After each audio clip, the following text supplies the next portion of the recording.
everyone, and welcome to this week's episode of Zach on Film. I am the Zach standing on the film. Across from me is Steven of Schleicher. I'm so sorry. I love my mom, and I love my dad, and I love everybody. And tell them I'm sorry, and look at the stuff coming out my nose. That's very sweet of you. And all the way across the internet, Matthew Peterson.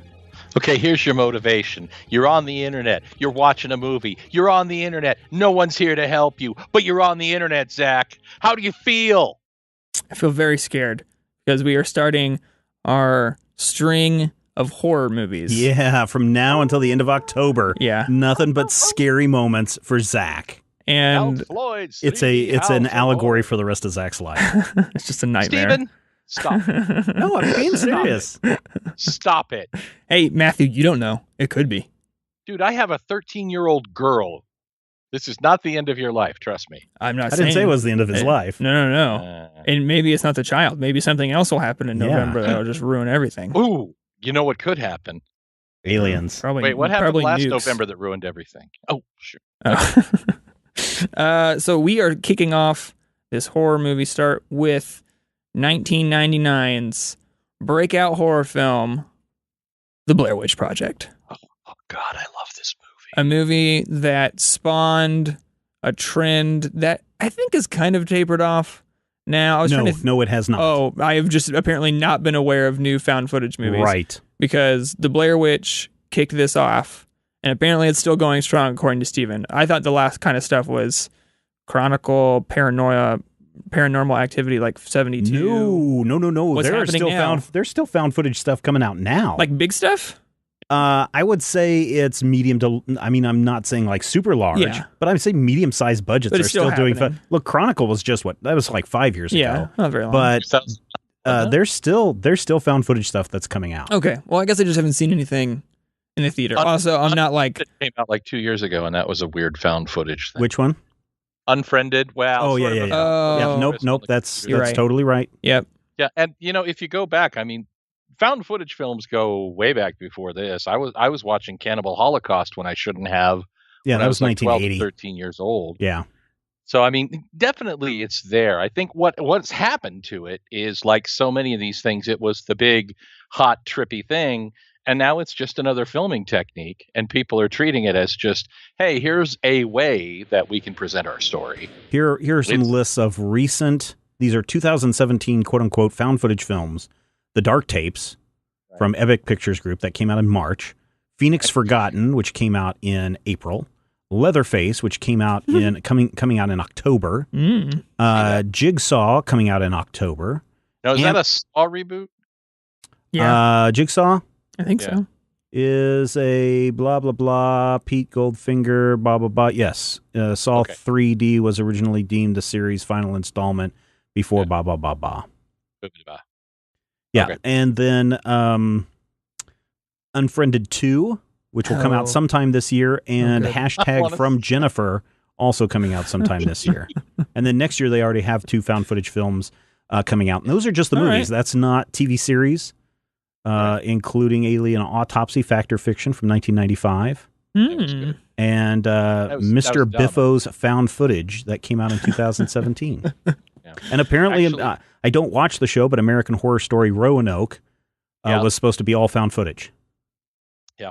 One of my favorite and dumbest, but so effectively scary dumb found footage movies is the Poughkeepsie tapes, which I don't think was ever actually officially released, but somehow eked its way out onto the internet. And that movie is so scary, you guys. I mean, so scary.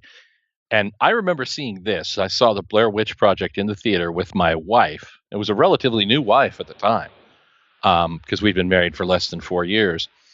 I love this movie so much, and she hated every frame of it so badly. Well, there's a lot to hate from the technical, the story, the acting categories. I think that the real strength of this film is its immediacy, is the fact that because of the way it was shot, because of the found footage, and I will say it, the found footage gimmick, because it is truly the gimmick. It's the hook. Well, it's the way that you're telling your story. It's right. But in this case, that's how they sold this. When I remember seeing the Blair Witch documentary on Sci-Fi, that's like, oh yeah, you guys, this is totally, air quotes, a real story. Well, when they have in that show, and I watched that same thing too, but when you have M. Night Shyamalan popping up in it, then it's like, wait a minute, something's not right here. And after watching that, even before going to see it in the theaters, I was like, there's something, this is definitely not real, or it would be a lot bigger to do than a Sci-Fi Channel mockumentary. But it was, many people believed the Blair Witch Project was true found footage of kids in a forest, right? And oh yeah, totally. There were, I remember when I was teaching in Atlanta, all the kids were coming in going, oh my gosh, this thing's so real, and then this disappeared, and the guy's standing in the corner, and then she gets killed, and they found this footage, and it's just like, first of all, just watching the film, using some logic, there's no way that it could have happened. Number one, just from the technical side of it, because they keep talking about all these batteries they're having to pack in to run their 16 millimeter films and their DATs and all this stuff. And they're going for days.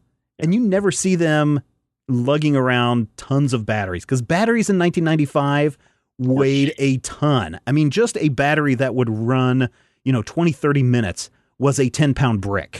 All right. And so they have no chargers. They have no method of doing this. So they're running around, not even with a belt of batteries for the 16 millimeter camera. So right there, you should be questioning yourself, that doesn't make technical sense.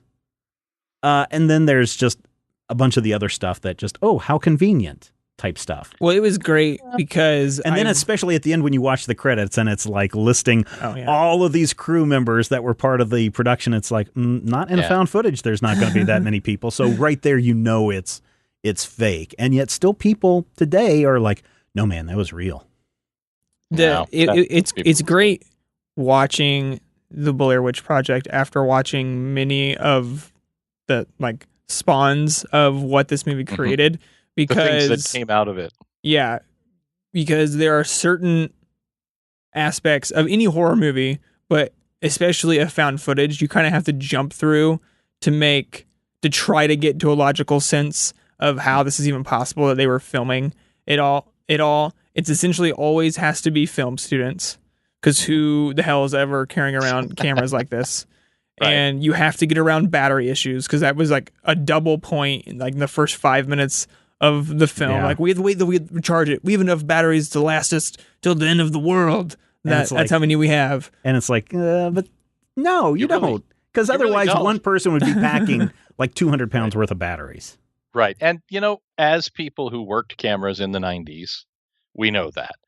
And that may be one of those moments that I'm willing to forgive, because in terms of the story being told, all that really does is inauthenticate that portion of the picture for 4 or 5% of the people in the world who've actually used these type of cameras. Right. I think I can forgive that. But for me, and I've always said, for some reason, found footage is totally my jam. I love. No, there's something. I mean, there are moments when you watch this when they're waking up in the middle of the night and they're like, guys, did you hear that? What is that? And you hear a baby crying. Did you hear a baby crying? No, no, what was that? And then somebody's banging on the outside of the tent and people are freaking out. And you do get a little tense. You do get a little bit, tense, Stephen. It's just a little bit. It's just like that little tingling along your legs where the hair's just kind of standing up. No, it's not scream. This movie is not scream inducing ever. No. Even when I saw it the first time, this movie is not horror, scare, nightmare inducing. There are some moments of little, that's kind of interesting. That's bringing a little tension. It builds this movie tension. is terrifying. There aren't any jump scares that I can recall, with the exception of maybe the final frames. And that's the problem for me. You want a jump scare? No, I was waiting for it the entire time. I assumed there was going to happen. No. I hate jump scares, but I was bracing for it for an hour and 18 minutes. Oh my God. Because next month is going to be wonderful. Because you're going to just go insane. Because the format of filming this is perfect for jump scares, because the camera is chaotic. There could have been anything at any moment to just pop into the frame randomly just by wheeling the camera around. So every night scene, I had to watch this in my office, because Aubrey, in no way in hell was she going to watch this movie. You're watching a lot of movies at your office. And so it's horrible because then I plug in my headphones, and so I can't. I like during all of the night scenes. This is no joke. I would just partially take off one of my headsets because I needed to ground myself in the fact that there was other noise. When you hear the little baby out there go, I couldn't handle it. I couldn't handle it. Oh, The Omen is going to be so much fun. Because I got halfway through this film and I realized, it's so much more terrifying because there's no music. Right. It's silent besides them talking into some microphone all the time. Right. And it's just them running. And I don't know what's happening. And the music, the laughing, whatever is coming from all around. And I straight up couldn't handle it. Yeah, and that I mean, the indistinctness of that noise. Is it laughing? Is it screaming? Is it crying? Is it, Josh being tortured? That's amazing to me. Now, have you seen the launch boot Vampire Google from 2016, Zach? Blair Witch? No. Oh, okay. The remake thing? Yeah, I recently it's a sequel, watched it. Yeah. It's a launch boot revamp because it deals with Heather's younger brother going out with modern technology and drones and digital cameras and such to try and find hints as to whatever happened to his sister. I watched that with my wife in my living room. My living room is a happy place. My living room was full of pictures of the child and, the bouquet from our wedding and flowers and candles and all sorts of bull crap. My living room turned into a terrible hellscape for an hour and 95 minutes or whatever it is. Because the Blair Witch, the remake of the Blair Witch Project, or the launch vamp reboot sequel, has jump scares galore. God. Jump scare after jump scare after jump scare. And I remember watching it and thinking, this is good, this is scary, but this is not, to me, the Blair Witch Project. Because Blair Witch Project, first of all, is mostly unscripted. And you can tell. Except that this was totally scripted. It was not scripted. They had ideas of what they needed to say. They were told these are the points you definitely need to get across, but there was not a script that said Heather says X, Mike yells back, and they're talking over each other. There's false starts, there's misspeaking, there's people mispronouncing things and yelling and screaming, and it feels more like a conversation between people who are starting to fray and frazzle and scream at each other than most horror movies, at least to me. It was. This movie was not what I expected it to be. What did you expect it to be? This movie certainly should not be known for its cinematography in any stretch of the imagination. But I do want to talk about that. We can get to it. But the one thing I know about Blair Witch is at one point a camera is in someone's face. And I learned this is at the very end of the movie, essentially, when she's talking with the light and apologizing, right? I'm dead. I'm a booger. And so that was like a really iconic thing. Oh yeah, it's an iconic. I mean, it was on the poster, right? And so but part of me assumed there would be more cameras facing people as they were running through forests, and not like 25% of this movie being a black screen with horror sounds happening around it and people trying to sprint through a forest at night. So a couple of things about just why it's black and everything. Mm-hmm. You got to remember, this was being shot on 16 millimeter film with the idea that they were going to be shooting mostly daytime stuff and not nighttime stuff, which is why they didn't bring a lot of lights with them. So they thought they were going to shoot mostly day and like all of the scary stuff happens at night. No, I'm talking about the student documentary part that was going on. Oh, okay. Inside the film. So they've got a 16 millimeter film. They're probably using film that is best used in daylight. So like 100, 200, maybe 400 speed film, right? Mm-hmm. At nighttime, that stuff isn't going to do anything. No. Next thing, this is 1999. The cameras, the video cameras at this time, if you had something that was of any kind of small portable size, crappy in the dark. Mm-hmm. And so, if it's pitch black and you have zero lights and you're running, you're not going to see anything. Right. So from that standpoint, I think they got that part right and got the understanding of that right. The problem there are a couple problems from the cinematography side with any found footage that, generally I have a problem with. First of all, you're right. They don't know how to frame jack crap. Especially for film students. Right. And they're supposed to be film students. Right. But here's the revelation that I had this weekend when I was watching this. Again, this is exactly what my video students would return. Yep. They would, because how many times, Zach, have I said, use a damn tripod, frame your shots, rule of thirds, and how many times are people coming back with too much headroom, top of the head's cut off, things not framed correctly, things not framed at all.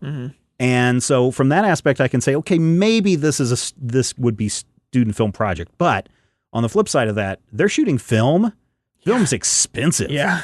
Student film stuff is expensive. That's like $10,000-$15,000 worth of film stock that they also have to cart through a forest, and we never see canisters anywhere, right? And we never see them talking about that. Those interviews in Burkittsville, somebody needs to focus that damn camera. Yeah, and that's one thing. Back focus, and then just that's the one thing that the front focusing, back focus something different. That is one thing that they did spell out in the movie, where they're sitting in the car and he's like, "Oh, I was doing meters or feet instead of meters," yeah, and so weird. That's why in that one interview it's all out of focus. Yeah. But I guess if you're running from something, Zach, if a monster is chasing you through the woods at night, are you going to turn on your camera as you're running? I mean, probably not. I mean, unfortunately, and this is a very sad thing that's happened, there was just a massive earthquake today in Mexico City. And yet we have zero footage of people running out of the building with their cell phones on, or at least at this point, and we're not even full 24 hours. Now, we have a lot of people standing around in parking lots watching buildings explode and literally watching buildings fall because of this. But we don't ever see people running out of the building as the earthquake is going on. Whenever that happens in a film, whether it be Cloverfield or the superhero movie Chronicle, or this one, whenever someone turns on their camera before they start running, that's a big tip off that, yeah, this is for story narrative purposes.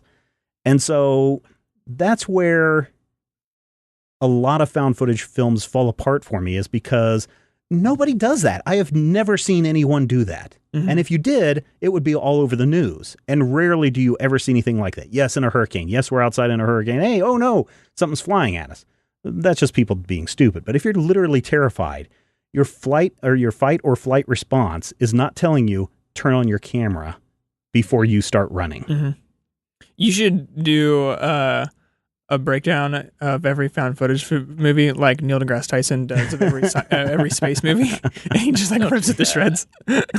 But there are some other things, and I think that the found footage genre really changed. I mean, so the nice thing about the Blair Witch Project being a found footage thing is that it was feasible for college kids to go out and have this happen to them because they did have access to 16 millimeter. They did have access to, in this case, it would be not even DV. It would be like VHS-C type tapes to go out and shoot with. And so it makes it believable and accessible. When you watch a movie like Chronicle, yes, there's video cameras, but they're also using security cameras from buildings. They're also starting to use cell phones. I think in the next couple of years, found footage movies are going to be much more interesting, because what they're going to do, and this is just a prediction, that the next big found footage film is going to say, people on the street, we want you to come down with your cell phones and we want you to capture this big action sequence. And then they're going to say, this big action sequence was captured with people, and everyone's going to send in their cell phone footage, and they're going to incorporate, quote unquote, actual cell phone footage of these events. That's what you do. And then you partner up with the cell phone provider or people, and you can have your PairPad people come in and say, hey, brought to you by the PairPad 7. Yeah. So, I mean, I just think that's going to be this next big leap in found footage technology. Is not these high-end expensive cameras, someone running around with a Red Dragon trying to film the next monster movie live from the ground zero. It's going to be people out there with their cell phones and with their little cameras that they have, their GoPros on their selfie sticks and on their steady devices, which are super inexpensive, and almost everyone has them, or so many people have them. The problem is, though, you still have to tell a coherent story without so much jumping around and bobbling around and nausea-inducing. And that was the problem with Cloverfield, is it became nausea-inducing for the people who were watching it because the camera was shaking around so much. What makes Blair Witch work is so much of that is black and dark that if you're sitting in the theater, you have no point of reference to become motion sick. And so in a lot of ways, Blair Witch Project works from the black and white perspective, from the found footage perspective, from so many areas. It works really, really well. But then there's so much of it that just screams, this is not real. Don't believe it. Don't believe it. Don't believe it. But that's also, I mean, kind of, you have to take your level of suspension of disbelief. And that's going to be different for each person. I can see where I'm good with it and you're not. And that's perfectly legit. But to me, it's the equivalent of saying, why didn't they murder Gilligan? The premise of the show... Because he was too skinny. They really should have killed Skipper and eaten him first. But that's the thing. The premise of the show, if you're actually accepting it, and if you're working in, good faith as someone who's watching it, the premise of the show states that, okay, X, Y, and Z happened. And you go, okay, so to say, well, why is stupid? Why is there why?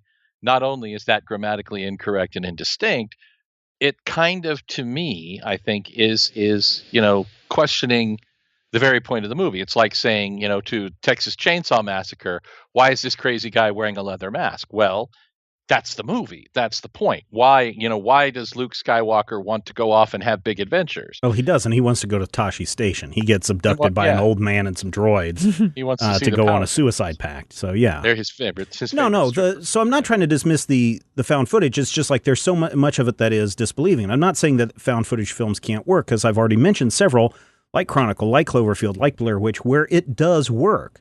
The problem is when people look at something like Blair Witch and say, oh, well, I can just do that. Let's just have a shaky cam and let's run around. If they don't have a story or structure, it still falls apart. And that's where a lot of the problem that I have in this film comes from, is that the acting is not good. Right. Well, it's like people who look at a Jackson Pollock and say, well, my 6-year-old can drip paint like that. No, they can't. And that's the point about this.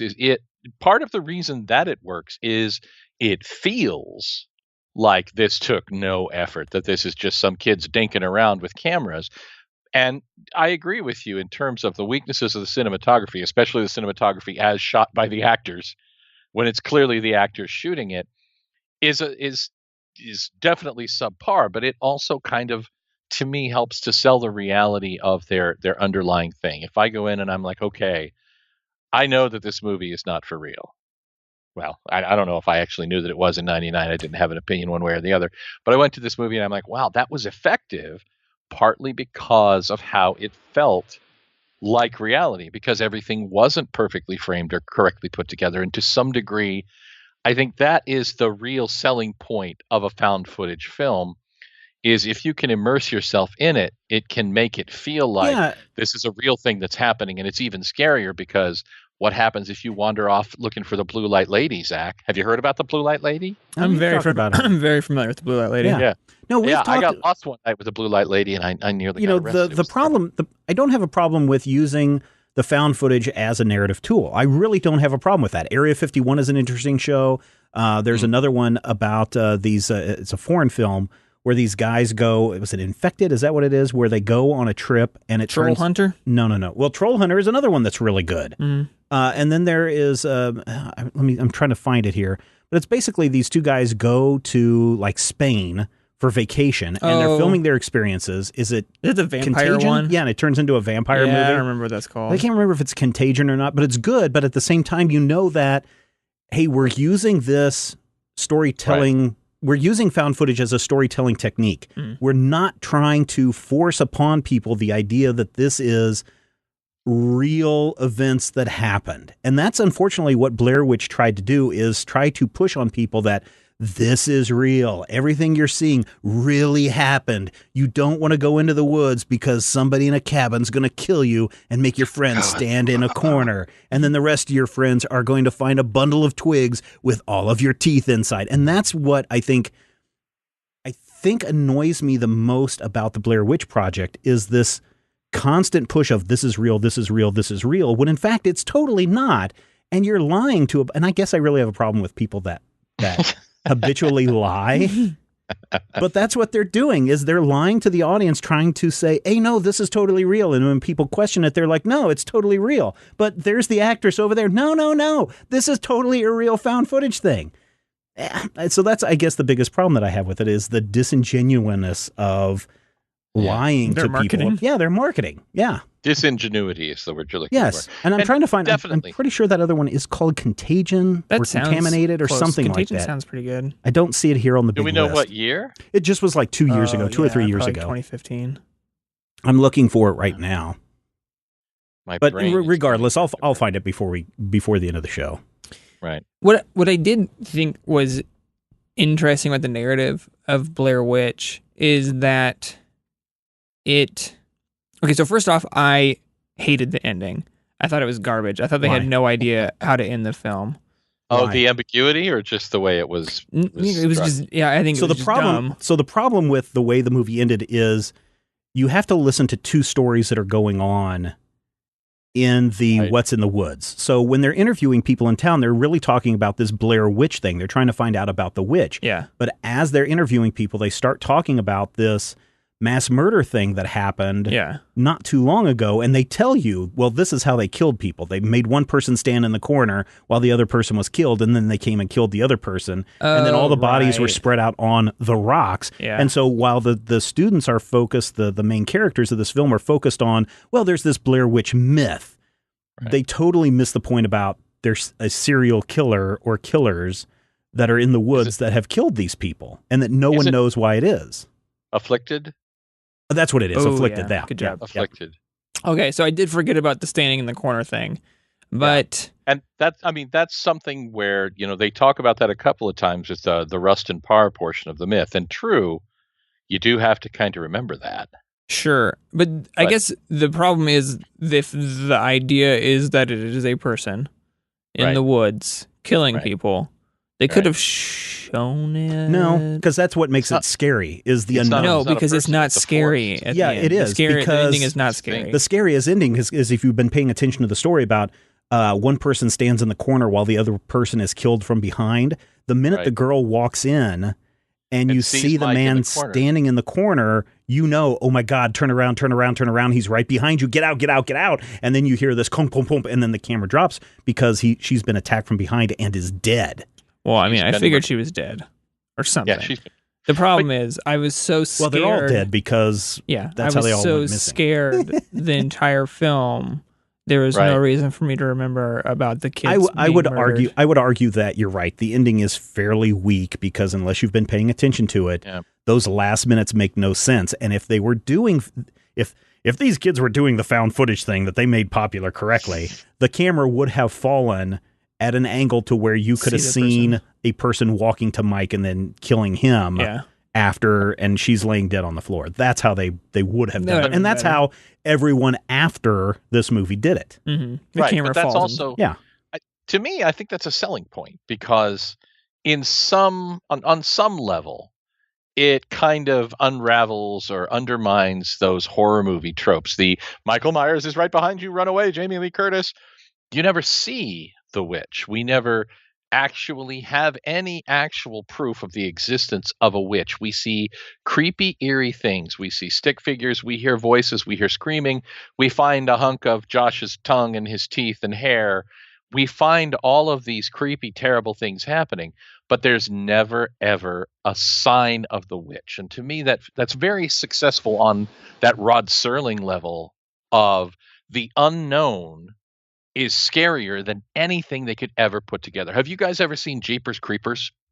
I have. Oh, I probably have seen that a long time ago. That's the Jeepers Creepers, the Scarecrow one. Yeah, and it's a movie that actually came out, I want to say, relatively contemporary to this one. I mean, but like probably 4 or 5 years after. Yeah, 2001. Yeah, Jeepers Creepers is a movie that I remember watching and sitting here and going, "This is scary. This is building something," and then they reveal the monster. And I'm like, well, they just ruined the movie. They killed all the goodwill that they had built in the previous 45 minutes of the film when they revealed that giant flying demon wingy thing. because it was not scary. The creeper was not scary to me. It was like I grew up watching Ray Harryhausen movies and looking at, the Dawn of the Dead makeup and going, holy crap, that's scary. Who is that guy? I never want to go to his movies. And when I saw that, I'm like, no, this is out. I literally stopped watching, turned the channel when that stupid monster showed up. And I feel like if they had given us a Blair Witch that wasn't subjectively scary, if they'd given us some dumbass Tim Curry looking thing, or I shouldn't say Tim that. Curry thing. Tim Curry thing is pretty creepy. It is. Maybe you're mentioning a Tim Burton thing. Maybe I would believe that. Okay, that is exactly what I was thinking. I was thinking Beetlejuice when he stretches out his arms and knocks the characters through, and Robert Goulet goes flying through the roof and everybody cheers. Mm-hmm. Yeah, that if they had done something like that was overtly, crafty, arts and crafty, or a nascent digital effect of 1999, which could have been horrific. If they had done something bad, it would have killed everything. So giving us an unsatisfying, kind of asymmetrical, which is not the word I'm looking for, ambiguous finale, it works for me on the level of, again, reality is messy. And if you're trying to immerse me in this story and claim that it's reality, then it's messy. Heather dropped the camera and did not show us the thing that we needed to see, the thing that killed her. And had it fallen perfectly, we could have seen the Blair Witch and gone, oh, holy crap, it's a Tim Burton animation effect. Yeah, so the other thing, too, that's nice about this ambiguity is there's so many different interpretations that can come out of this. Were they actually killed by the quote-unquote Blair Witch? Were they killed by a serial killer? Or were two of them killed by the third member of their party? Right. Josh. I've heard the Josh theory too, because if you read this movie as Josh is the killer, and he ditches them, and he leads them around in circles, and he subtly manipulates them, and then disappears so that he can stalk and murder them, it's a different kind of horrible movie.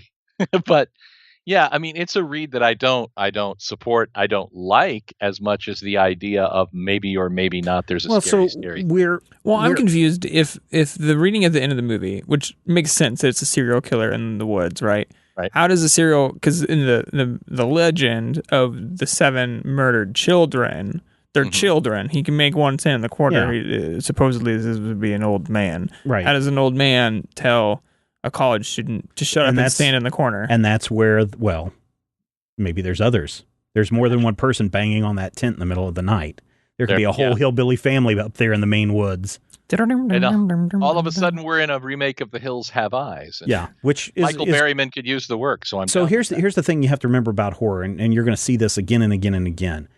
The less you show of something in horror, the scarier it becomes. We've learned that with Jaws. Mm-hmm. As we get to The Omen, you'll see that too, that the scariest moments you never see because you cut away from it, but your mind fills in that gap and you're totally freaked out. Oh, no, trust me. The scariest part of this movie was 30 minutes in when they're running in the forest the first time from the kids laughing. That was the scariest thing I have experienced in a long time. And you are scared of the unknown. Again, it goes back to that lizard brain of fight or flight. And when you hear something or something doesn't register to you correctly, you start to freak out. I should not be hearing a baby laughing or crying or doing whatever in the woods. That is creepy as all heck. Now I am terrified, and then the movie just plays up on that. So, you there's a lot of different types of horror. There's the psychological type horror. There is the slasher type horror. And then there's movies like this that just plays upon your fear of the dark. And that's all they're doing is telling you a ghost story in the dark and saying, okay, bye, see ya. And hanging on the door was a hook, right? It's that story. There, hanging from the rearview mirror was a bloody hook. It is literally that story is what they're telling. So, in a lot of ways, Blair Witch Project works. It helped reignite a type of story, a genre of storytelling. It's not, I would not say that this is a great movie. I would say it's a good movie. I think it's a good example of stuff, and it certainly paved the way for other things. But that's what we can say about a lot of films that were, and I don't want to say this is first, but in modern storytelling, this is the quote unquote first time that we really see something used up to this spectrum. And it did show other filmmakers, oh, this is what we can do. We can do a Cloverfield. We can do a Chronicle. We can do an Afflicted. And each time people do it better and better and better, to the point where, like I said, the next one is going to be so realistic that people will really think that this is a real event that happened. So, like I said, in a lot of ways, Blair Witch Project is a success, but it's not a great movie. Right. Well, what I like to look at your movies. You got your movies. You have and then you have your movies. And then you have movies. No, this is the thing. You have your film. Citizen Kane is a wonderful, perfect it's a film. Mm-hmm. And if you look at, like, say, the Rocky Horror Picture Show, that is a flick. It's just a flick. This is a flick. This is a great flick. It's an okay movie. It's not really a very good film. Yeah. But I think it's significant in what it achieves. It manages to get away with a lot of things that it probably shouldn't. Yep. And it manages to take, that found footage genre. And I agree with you. It's certainly not the first, but it's kind of like an example. This is what people refer to. Right. Cloverfield is like, oh, it's a science fiction Blair Witch Project. People, I remember someone saying, it may have been Leonard Maltin who actually said that. But it's one of those films that it works, I think, because of the whole of its parts. And one of the things that works for it is the parts that are missing. The fact that we never see that witch, the fact that these kids aren't actually very good filmmakers, the fact that we see things in the film that are anachronistic to having happened in 1994, that are clearly things from 1999 and 2000, that all kind of works to somehow, to me at least, reinforce the good parts of the narrative. And what it really comes down to is a story of, you take these three kids, and they're bright, shiny kids, and one's snarky, and one's peppy, and one's driven, and you take them out into the woods, and you just beat the crap out of them for several days. And you see, the fraying of their humanity, and you see them kind of come apart, and you see just the horror and the tension building and building and building. But there's never a moment, you never see whether Josh dies.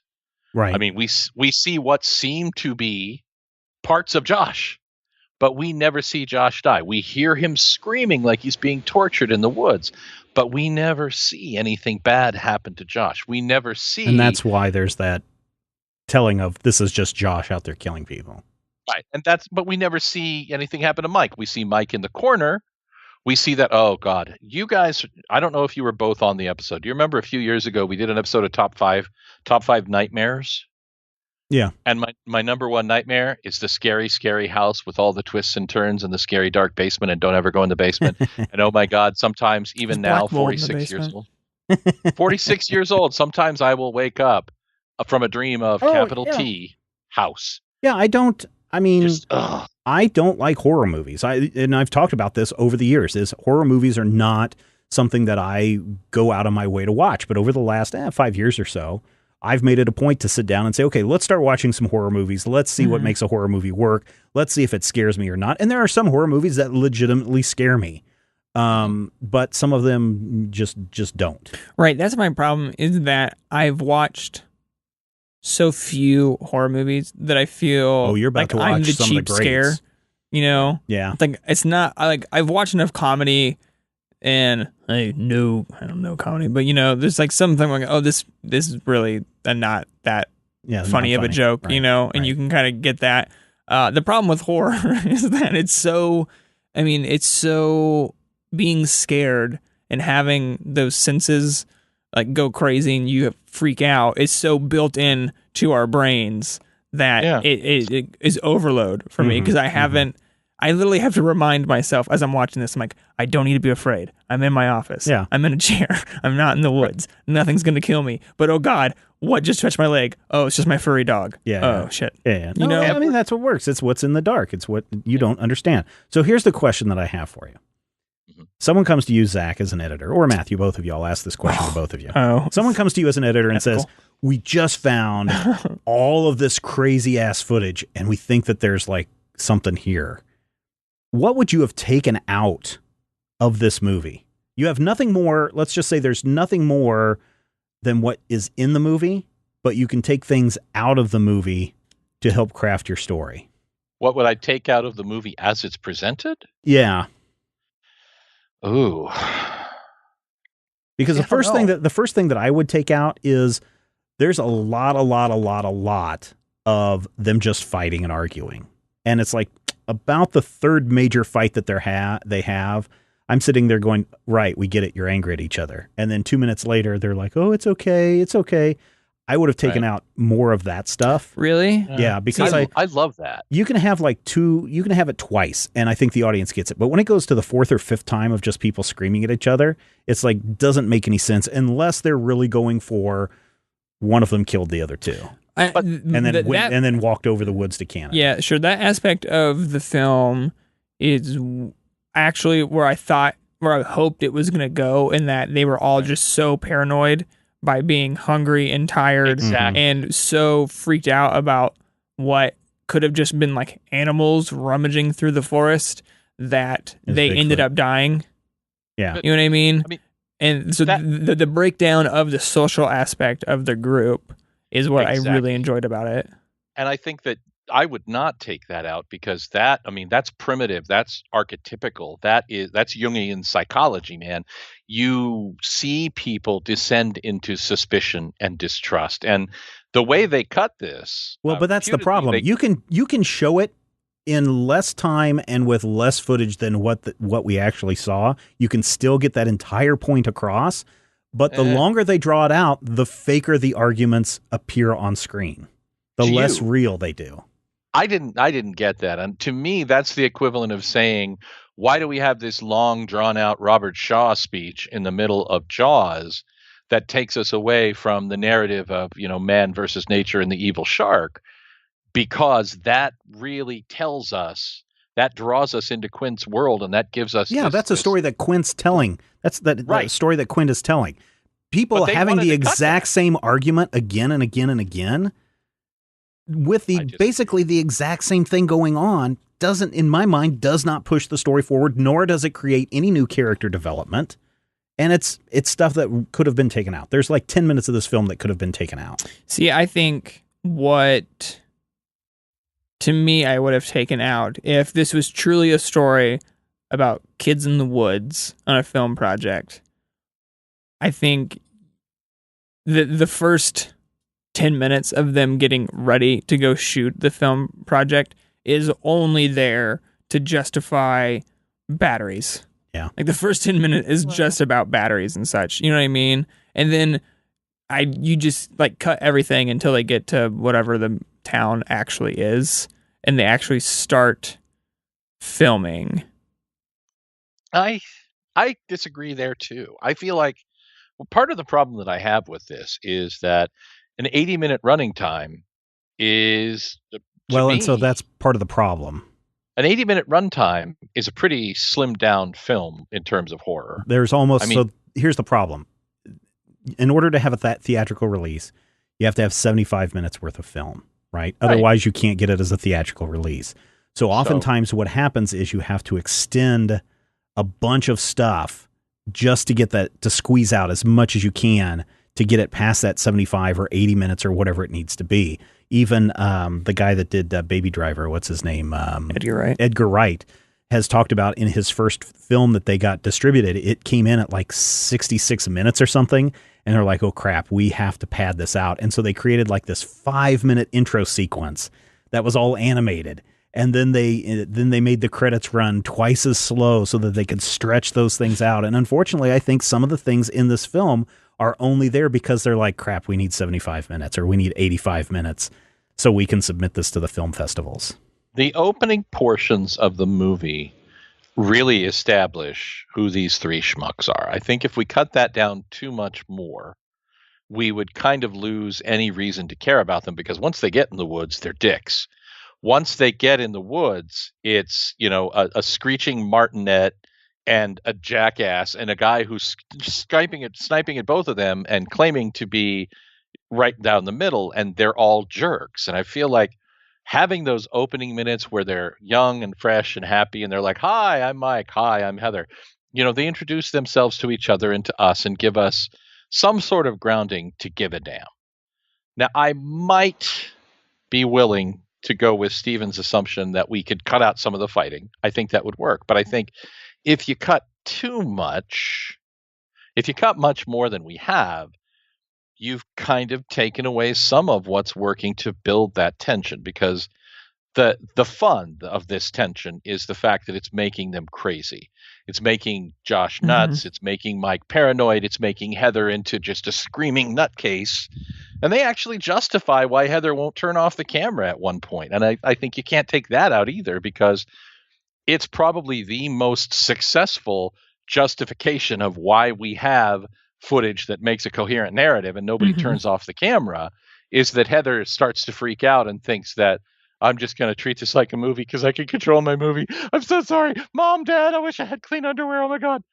But that moment to me is maybe the strongest piece of the flick, because she freaks out. And at one point he points the camera at her. He's like, I can see why you like this because it makes it feel less real. And I'm like, damn, that's a great piece of dialogue. Whoever came up with that is a great piece of dialogue, and it's a really important chunk of why this movie works. I don't know if I'd want to pare Blair Witch down much more. There are things that I would actually want more of if I were taking things out, but since you've not allowed that, I don't. The ending through the house sequence. I might cut the ending house sequence down a bit, because the running. That's the part that to me was the closest to nausea creating. To me, it was one.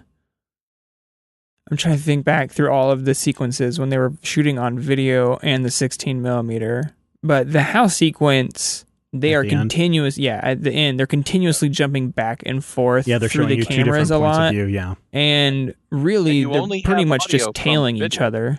And well, to a point. To a point. But then Mike's camera conveniently doesn't really capture anything what happens to him in the freaking basement. That would have been nice. Maybe he finally ran out of film. But I don't love the effect where he has the audio, so you hear her screaming in the distance and you hear her running down the halls toward him, and the audio is coming from his camera, so whatever's happening to him is happening to him, and you hear her getting closer and screaming and stomping down the stairs, and I'm like, oh, I love that effect. That is so neat to me. But yeah, I might cut that closing sequence a little bit. I think it could be edited more tightly. Although I have to admit, I do, and haven't recently, but almost certainly will now, have occasional nightmares about the rooms with the strange, ruins and the runes on the wall and the blood handprints. The kid handprints were freaky. Yeah. The handprint, but those runes, I'm like, what language is that? What do they say? What do they say? Did the sequel of this movie, The Blair Witch, which the only reason I really wanted to watch it is because they pulled a fast one on everyone when they debuted it, because they were marketing this film as The Woods or as The Forest, and they had posters, and it was just supposed to be this new horror movie, and then that's what it was going into, I believe, like Comic-Con or something. And then they showed this film, and then at some point, I don't know when, people in theater realized it was the sequel to the Blair Witch Project, which just seems like super, super awesome to me. I mean, I loved when I read that story about how they pulled that off and to keep it a secret, and then they dropped the real poster and the real name. But did anything come of that movie? There's no way I'm watching it. It's not terrible. I think it grossed like $20 million against a budget of something like 77. I don't know. I don't know. It did okay, money wise. I feel like as a story, it's very much a by the numbers modern horror tale. Did it establish there's a witch? Because I thought I saw a spoiler on Wikipedia when I was reading about the Blair Witch Project. It remains not quite as ambiguous, but it does remain ambiguous about the existence or non-existence. There is more overtly supernatural S-word happening. There are more things that you can only chalk up to the presence of magic or evil. And there's spoilers. If you haven't seen Blair Witch and you want to, just click off for like 12 seconds. There's a time travel subplot. What? Okay, because continued spoilers in that I saw on Wikipedia that Heather plays herself and the witch in this new one. If that happened, I didn't catch it. Oh, but I'll have to go back and look at the Wikipedia. I will say this. When I was watching this movie, there are a couple of moments where we see additional footage that we never saw in Blair Witch Project that claims to be Heather's footage, that does feature things that may be the face of Heather and or the face of a witch. But I can also say that as the movie goes on, it becomes clear that the witch is not just messing with their heads and building rock piles this time. At one point, the characters are separated, and two of them come back, and they're like, "How long has it been?" And the people are like, "You've been gone for like half an hour." He's like, "It's been 5 days for us." So, that's kind of the thing. I don't recall overtly seeing Heather and saying Heather. But there's a moment where something that reminds me of all things 10 Cloverfield Lane happens. No. That thing that they do where light rushes in through all the points in the room and you're just like, wait, is this weird? Is this scary? I don't think it was. It's a much less scary film for me. Okay. The less engrossing, but yeah. Okay. The Blair Witch Project had a budget of $60,000 when it was created, and it made significantly much more money than $60,000. And that's where part of the problem comes in, because the actors and the person who was serving as executive producer in this film ended up suing the production company. Oh, really? Because they got nothing. They got really nothing. The actors got paid $1,000 a day. There was over 19 hours worth of footage that was shot for this film that they had to then pare down, which is why I think it could be pared down a little bit more. Yeah. So there were problems with that. Those were settled in court, but there's one, and I was trying to find it. That's why I've been quiet for the last couple of minutes. I was trying to find this thing that had to result, and so this film was conceived by the filmmakers when they were in college, Daniel Myrick and Eduardo Sanchez.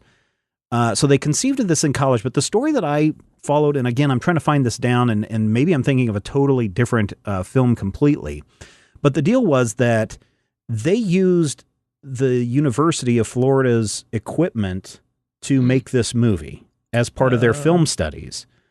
And after it became a big success, the university tried to get money out of the crew because they're like, well, you used our equipment. This was a film student project. We deserve part of this money. And so it created a big to-do across college campuses about who owns the rights to student films that are produced in coursework or or for a culminating project or for a thesis or anything like that. And the ruling is that anything that you create, Zach, while you're at the university, technically using university property is technically owned by the university, even the university you went to. And so if the university wanted money or wanted to hold the rights or wanted to do something with that, that's why when people apply for patents coming out of universities, it's often shared both with the person and with the university because those were created essentially on the university time. So the upshot of this was this big question and this big conversation about what do we do with student projects that then go on to make money or that then turn into something big. Some universities have come out to say that, no, it's totally student work. They can do whatever they want with it. It's student real work, but we, reserve the right to play up on the publicity. Well, no, use it for publicity for our university if we want. And that's kind of our university's method is that it's totally yours. You can do whatever you want with it. If you get some publicity off of it, or if you're making lots of money with it, it's our right to say, hey, that was made here at this university. Come to our school, give us money, etc. Other universities are like, no, it is totally our property. And if you make money from this, we want our cut. And so it's been controversial. And I could have swore that the Blair Witch was the one that really brought this to a head and caused universities to actually create policy that outlines these kinds of things as far as what it comes to student work, because it's not, and this is the weird thing about video and film programs, is that we're not really an arts program. No. We're not really a business or any other kind of program. And it's very difficult for people to come to grips, especially in the university setting, of that your student film is the equivalent of an art student who's painting a painting or making a piece of pottery and selling that at an art show. The university isn't asking for, a cut of that. So why would the university be asking for a cut of your film? And so it just gets into this really gray area, and listeners can certainly write in with their thoughts on that. But each university is different. And if you are at a university and you are thinking of doing something that potentially could be submitted to film festivals or the like, you better make sure and you better have it in writing who owns your project, because it would be horrible for you to submit it to a film festival. Someone buys it for $5 million, and then suddenly the university's like, oh yeah, we own 90% of all that money that you just made because you used our equipment, you used it on our time for a class project, etc. So just be aware of those. I wonder what things. like NYU or USC's, because they have pretty prestigious film programs that people are like making short films for their projects, and wonder what their situation is. I don't know. And that also brings up the question of software, because that's a big thing right now at the university. Have you been reading about that? No, I haven't. What's the deal? So here's what happens is, if I'm using a student license for any kind of software, I'm prohibited from using it for commercial work. Yeah. Well, if I use it for my film project as a student and then I go and sell it, I have technically used those applications for professional work, for paid work. And so it also brings into the controversy. I don't know which one you're talking about. There's a case going on right now that I've only read like the start of an article from the Hollywood Reporter on about I know what you're talking about. You're talking about the lifelike face movement No, I'm talking software. I think I don't know if that's where it's coming from. It's coming from the Benjamin Buttons, the people who created the software for Benjamin Buttons. Yeah. There were two of them that were working at this company where it was developed. It was used for Benjamin Buttons, and then one of the partners got upset. He left and then gave the software to all of these other studios for all of their other, and so Disney's been using this, Paramount, Universal, all the studios have been using it. And now the company that actually owns the software is going, you guys used an illegal version of the software that was not authorized for you to use, so therefore you owe us money based on the success of your film. Yes, that's exactly what that's about. So that should be, because it's like the biggest movies that have been made recently. Yeah. And so that'll be interesting to follow. So did you like this movie, Zach? Yes, I actually did, sans like the last 5 minutes. Yeah. But it was scary and it freaked me out, and it also made me think I want to look at like national park overnight stay logs after a really big horror movie takes place in the woods, and see if like they are reducing the amount of people that are going camping or not, because that would certainly be something that my wife would be like, yeah, we're never going camping again. Why would you show this to me? But I was happy to finally watch what I kind of consider a quintessential horror movie from my lifetime that I have chosen to skip for many, many years. Well, we've got a whole bunch more horror stuff coming out. Next week, we've got a relatively newcomer to the horror genre. Very excited. It is Get Out. Yeah. Which is one I have seen in theaters. One of, I think, 3 horror movies I've seen in theaters. Get Out is, I think, truly like a masterpiece film. Yeah, this is written, co-produced, directed by Jordan Peele as his directorial debut. It was up for a lot of awards. It's really, really solid. It really gets into race relations. But as much of a horror film that it is, to me, it is very much a Lovecraft film, and we'll speak about that next week on Zach on Film. Yeah, it's going to be very exciting. In the meantime, while you're waiting for that episode to come out, head over to majorspoilers.com where you can find this podcast posting page, and you can give all of your thoughts about the Blair Witch Project and all of the ideas and subjects we have discussed on this episode. While you're there, click on that Amazon.com link where you could buy the Blair Witch Project, or even the new release, The Blair Witch, over on Amazon. You can probably get them on Blu-ray, of course. It's not going to cost you any extra when you use that link, but a little bit of the money will come back to Major Spoilers to help keep podcasts like this coming to your podcast listening device each and every week. So that's going to be it for this week's episode of Zach on Film. We'll see you next week. This podcast is copyright 2017 by Major Spoilers Entertainment, LLC.